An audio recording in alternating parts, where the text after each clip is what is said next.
Saper capire una situazione ci permette di anticipare la nostra azione e di programmarla al meglio. Quindi, per quello che riguarda lo sci, capire gli spazi, decidere che spazio occupare, capire la qualità della neve e le difficoltà che potremo incontrare in una determinata curva. Sono aspetti essenziali, quindi la percezione visiva e l'esperienza accumulata in anni di sci o in diverse prove effettuate anche nella stessa giornata ci permettono, se siamo capaci di osservare e di decidere in anticipo, ci permettono di migliorare la nostra azione. Troppo spesso siamo troppo concentrati sul mero aspetto tecnico, sulla posizione, sulla paura dell'errore, e questo produce una sciata statica, per cui impariamo ad anticipare l'azione, a capire cosa valutare per rendere questa azione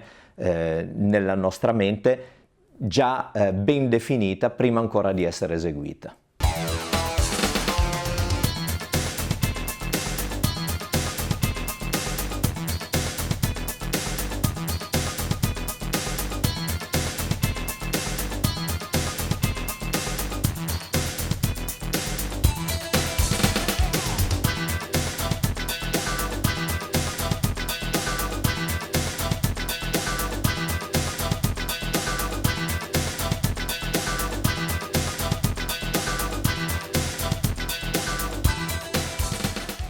Dicevamo dell'importanza dell'anticipo motorio, cioè quello di saper vedere, saper decidere mentre sto facendo ad esempio questa uscita dalla curva a sinistra, saper decidere dove andrò a concludere la curva a destra e anche saper prevedere l'intensità e lo sviluppo dell'intensità da dare alla mia azione.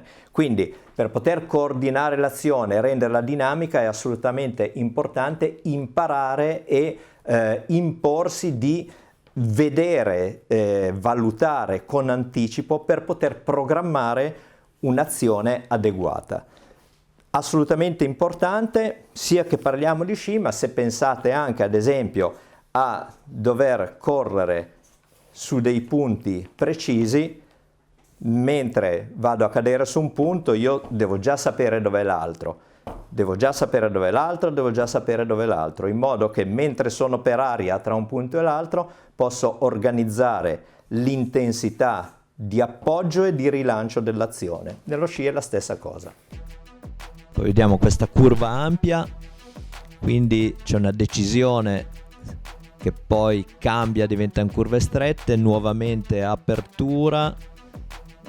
E quindi qua c'è chiaramente un livello di anticipo, di decisione che è notevole, e variare i ritmi è sempre una cosa importantissima proprio per imparare a decidere in anticipo, visualizzando gli spazi all'ingresso curva e avendo già un'idea di massima di che curva fare, idea che poi si perfeziona mano a mano, perfezionando la vista degli spazi e immaginando quello che si farà dopo. Qua ad esempio sta decidendo che farà una serie di curve strette più rapide, organizzandosi in anticipo per poi nuovamente tenere a lungo una curva, ancora 2 curve brevi, già decide di aprire nuovamente i tempi più lunghi, e quindi da questa capacità di anticipo si può capire anche la creatività di uno sciatore, la voglia, il piacere di